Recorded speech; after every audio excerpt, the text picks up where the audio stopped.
बरगला रहे थे, मतलब किस तरह से, क्या कुछ दे रहे थे? टिफिन दे रहे थे,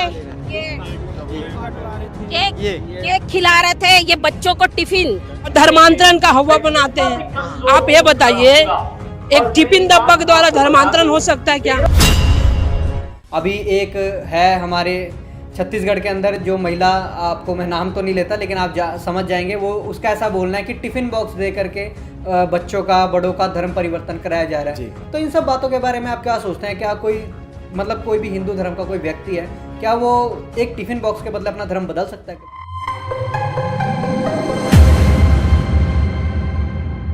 आप सबको जय मसीह की, प्रभु आपको बहुत आशीष दे। दोस्तों, आपका हम फिर से स्वागत करते हैं अपने इस होली स्पिरिट टॉक्स के एपिसोड में।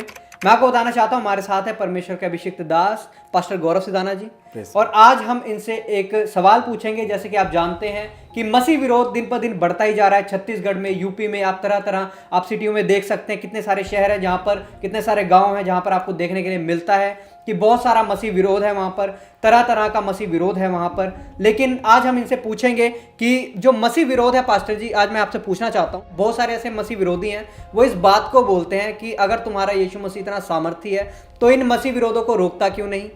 और आप देख सकते हैं कि किस तरीके से अभी मसीह विरोध इतना ज़्यादा बढ़ चुका है। छत्तीसगढ़ में जो चर्चिज में अटैक हो रहे हैं और पास्टरों को मारा जा रहा है, उनके ऊपर धर्म परिवर्तन का गलत आरोप लगा करके उनको कभी जेल में डाल देते हैं, उसके बाद उनकी जमानत भी नहीं होती बहुत समय तक, और उनकी कलीसिया ऑलमोस्ट बंद ही हो जाती हैं। तो इन सब पे आप क्या सोचते हैं?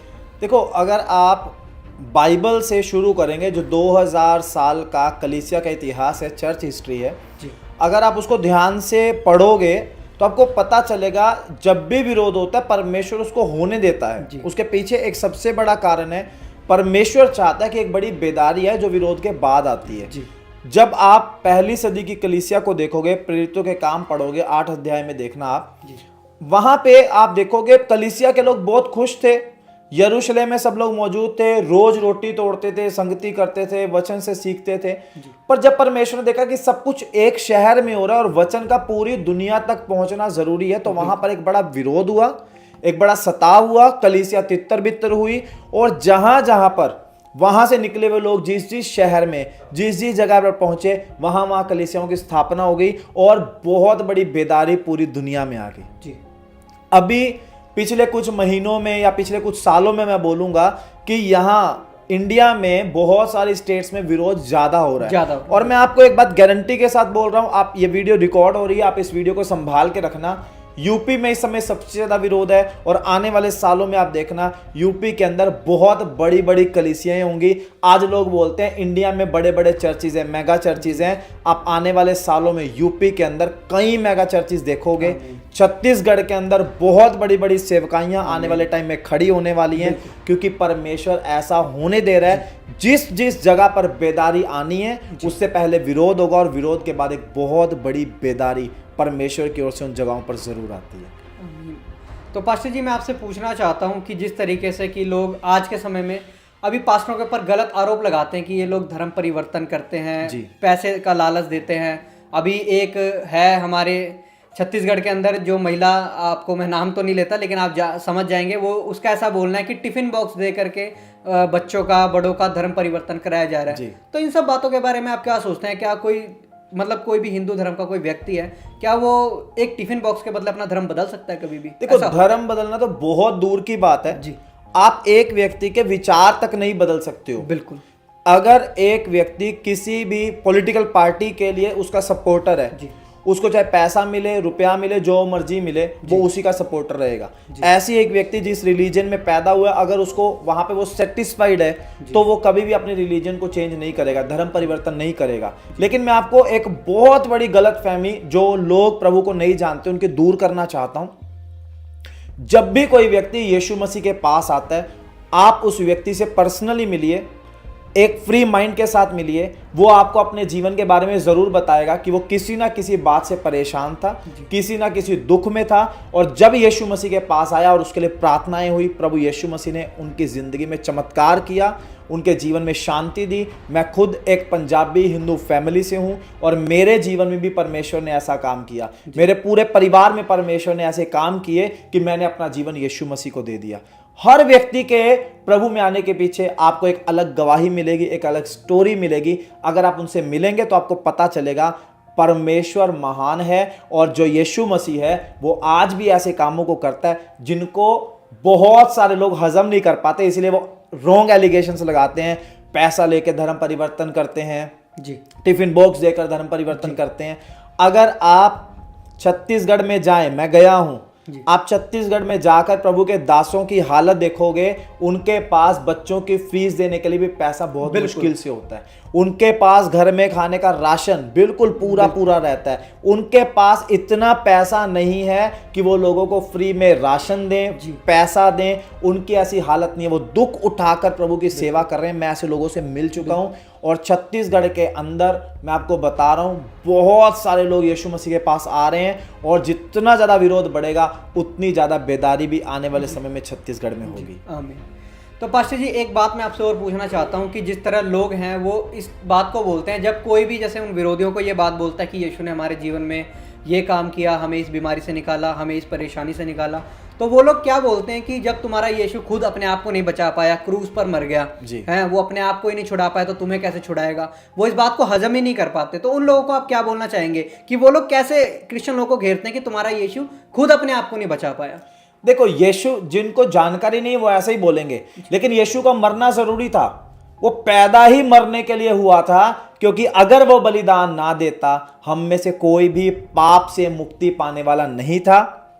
बाइबल बताती है वो पाप के लिए अज्ञात था, उसने अपने जीवन में कोई पाप नहीं किया। सारे जगत के पापों को लेकर पापियों वाली मौत को उसने अपने ऊपर लिया, अपनी जान को क्रूस के ऊपर कुर्बान किया, हम सबके पापों को उठा लिया, और आज हम जितने लोग उसके इस बलिदान पर विश्वास करते हैं वो सब अनंत जीवन पाते हैं। और उसके इसी बलिदान के कारण हमारी जिंदगी में चमत्कार भी होते हैं, क्योंकि बाइबल बोलते हैं उसके कोड़े खाने से हम चंगे हो चुके हैं। उस क्रूस के ऊपर उस यीशु के बारे में लिखा है, उसने हमारे रोगों को सह लिया, हमारे दुखों को उठा लिया। हम उस क्रूस की मृत्यु को ही विश्वास करते हैं, इसीलिए हमारी जिंदगी में चमत्कार होते हैं। अगर आप विरोध करने वाले व्यक्ति हैं, आप प्रभु के खिलाफ खड़े हैं, मैं आपको भी बोलूंगा, एक बार अपने जीवन के सबसे मुश्किल समय में यीशु मसीह के बलिदान को विश्वास करके देखना कि यीशु मेरे लिए बलिदान हो गया। उसी सबसे मुश्किल घड़ी में यीशु मसीह आपको छुड़ाएंगे, और आपको पता चलेगा कि यीशु मसीह सामर्थी परमेश्वर है, इस दुनिया को बनाने वाले परमेश्वर है। तो पास्टर जी, मैं एक बात आपसे पूछना चाहता हूँ, उन लोगों का मुंह बंद करने के लिए, अगर आपके पास कोई ऐसी स्टोरी है जो सच्ची घटना है कि जिनको मतलब जो विरोधी है यीशु मसीह ने उनसे उसको बचाया हो, उस विश्वासी को बचाया हो या उस व्यक्ति को बचाया, कोई ऐसी घटना आप जानते हैं? बिल्कुल, मैं पिछले साल उड़ीसा में गया, और मैं प्रभु का धन्यवाद करता हूँ। एक जगह है कंधमाल, अगर आप गूगल पर भी सर्च करेंगे कि 2008 में कंधमाल में एक बहुत बड़ा दंगा हुआ था। वहाँ के मसीह लोगों को, क्रिश्चियन लोगों को मारा गया, पीटा गया, सताया गया, चर्चिज़ को जला दिया गया, उनके घरों को जला दिया गया। क्रिश्चियन लोगों को भागना पड़ा, जंगलों में, पहाड़ों पर छिप छिप कर रहना पड़ा अपनी जान को बचाने के लिए। एक लड़का मुझे पिछले साल जब मैं उड़ीसा में गया मुझे मिला। वो लड़के की उम्र लगभग 27-28 साल की थी इस टाइम पर। तो उस टाइम पर वो लड़का पढ़ाई करता था। वो और उसका पूरा परिवार, जब ये दंगा हुआ, उस दंगे में उस जगह पर मौजूद थे जब दंगा चल रहा था। वो किसी भी तरह से अपनी जान बचाकर जंगल की तरफ भागे। जंगल में जाकर वो कई दिन तक छिपे रहे, और पीछे से विरोधियों ने उनके आसपास के बहुत सारे घर जला दिए। तो उस लड़के को याद आया कि उसके सारे सर्टिफिकेट्स, उसका बहुत सारा सोना और बहुत कुछ उसका घर में रह गया। तो उस लड़के ने हिम्मत की, अपने साथ एक दूसरे लड़के को लिया, और उसने बोला कि हम बाहर जाते हैं अपने घर में, और घर में जाकर हम अपना जो जरूरी सामान है उसको निकाल कर लाते हैं। तो वो छिपते छिपाते किसी भी तरह से अपने घर में पहुंचे। उन्होंने अपना घर का गोल्ड और एक बैग में सर्टिफिकेट्स, एक बैग लिया, और सारा कीमती सामान लेकर वो निकले। जैसे ही वो निकले तो कुछ दंगा करने वाले लोग जो थे उन्होंने उन दोनों को देख लिया। जब उन दोनों को देखा तो वो दोनों भागे। उनमें से जो 2 लड़के थे, एक लड़का जंगल की तरफ भागा और दूसरा हड़बड़ाहट में सड़क की तरफ भागने लगा। और जो सड़क की तरफ भागा, सारे दंगाई उस लड़के के पीछे हो लिया। अच्छा, जो विरोध करने वहां पर आए हुए थे वो जी। सारे उसके पीछे उन्होंने भाग गए। देखा कि ये वही क्रिश्चियन लोग हैं, इनको मारने के लिए उनके पीछे है, और जो लोग पीछे थे उनके पास हाथ में तलवार, डंडे और बहुत सारे तेजदार हथियार के थे, हथियार। आग लगाने के लिए सारा सामान था। वो सारे लोग इस लड़के के पीछे भागे और ये लड़का भागता रहा कई किलोमीटर भागता रहा, और वो लोग भी इसका पीछा करते रहे। और काफ़ी देर भागने के बाद ये बहुत ज़्यादा थक गया, इसके अंदर भागने की हिम्मत नहीं रही, और इसको अचानक से किसी पत्थर से ठोकर लगी और ये लड़का वहाँ पे गिर गया झाड़ियों में। जब ये लड़का झाड़ियों में गिरा, इसका बैग निकलकर बाहर गिर गया और इसकी आंखें कुछ देर के लिए बंद हुई। आंखें बंद थी लेकिन कानों से सुन सकता था कि वो लोग बिल्कुल पास में हैं और इसको झाड़ियों में ढूंढ रहे हैं और तलवारें चला रहे थे झाड़ियों के अंदर कि अगर होगा तो उसको लगेगी और उसको खत्म कर देंगे। जी। वो लोग जब इसको ढूंढ रहे थे उनके हाथ में इसका बैग लगा। उन लोगों ने बैग खोला, इसको जिप खोलने की भी आवाज़ आई। बैग खोला, अंदर सर्टिफिकेट्स थे, गोल्ड था। उन लोगों ने वो सारा सामान अपने पास रखा और उनको आपस में बात कर रहे थे कि लड़का यहीं कहीं आसपास है। जी। वो कम से कम 20 से 25 लोग थे। 20 से 25 लोग छोटे से एरिया में उस लड़के को ढूंढते रहे और काफ़ी देर तक ढूंढने के बाद जब ये लड़का नहीं मिला, जी, वो सारे चले गए, एक एक करके जाना शुरू हुए। कुछ देर के बाद इस लड़के ने अपनी आंखें खोल कर देखा तो आसपास कोई भी नहीं था। परमेश्वर ने उन लोगों की आंखों को ऐसा बंद कर दिया, या मैं बोलूँगा इस लड़के के ऊपर परमेश्वर ने अपनी सुरक्षा का ऐसा बाड़ा लगा दिया कि वो 25 लोगों को वो बैग मिल गया जो इस लड़के का था, लेकिन ये लड़का नहीं मिला। जी। फिर ये लड़का दोबारा उठा, इसने आसपास देखा कि कोई नहीं है और ये वापस अब जंगल में अपनी फैमिली के पास पहुंच गया। परमेश्वर ने एक बहुत बड़ा चमत्कार करके इस लड़के को एक नया जीवन दिया। और वो लड़का जब मुझे मिला, उस लड़के का विश्वास इतना मजबूत था प्रभु में, उसने बोला ये जीवन प्रभु ने मुझे दिया है और इस ज़िंदगी को मैं प्रभु के ही नाम कर दूंगा। मुझे प्रभु की सेवा करनी है, मुझे प्रभु का ही काम करना है और मैं जीवन भर परमेश्वर का धन्यवाद करता रहूँगा। जी। तो मैं आपसे एक बात लास्ट पूछना चाहूँगा पास्टर जी, कि जो ये घटना आपने हमें बताई है, क्या ये सच्ची घटना है? क्योंकि जो हमारे व्यूअर्स हैं उसमें कुछ ऐसे लोग भी हैं, वो बोलते हैं तरह तरह की ऐसी कहानियाँ बताते हैं और इनमें कोई सच्चाई नहीं होती। अगर किसी को ये स्टोरी झूठी लगती है और किसी को लगता है कि ये कहानी है, मैं आपको कंधमाल डिस्ट्रिक्ट बता सकता हूँ। कंधमाल डिस्ट्रिक्ट के अंदर एक जगह है जी उदयगिरी, आप उस जगह पर जाइए।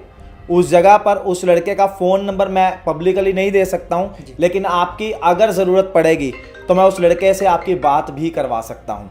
ये 100% मैं बोल रहा हूँ, ये स्टोरी बिल्कुल सच है। वो लड़के से मैं मिल चुका हूँ, उस लड़के ने मुझे पूरी स्टोरी बताई। मैंने आपको बहुत शॉर्टकट में बताई है, लेकिन उस लड़के के मुंह से जब मैं सुन रहा था, मैं आपको बता रहा हूँ, उस लड़के ने जब मुझे वो स्टोरी सुनाई, मेरी आंखों से आंसू निकलने वाले थे और मेरे रोंगटे बिल्कुल खड़े हुए थे कि परमेश्वर कितना महान है।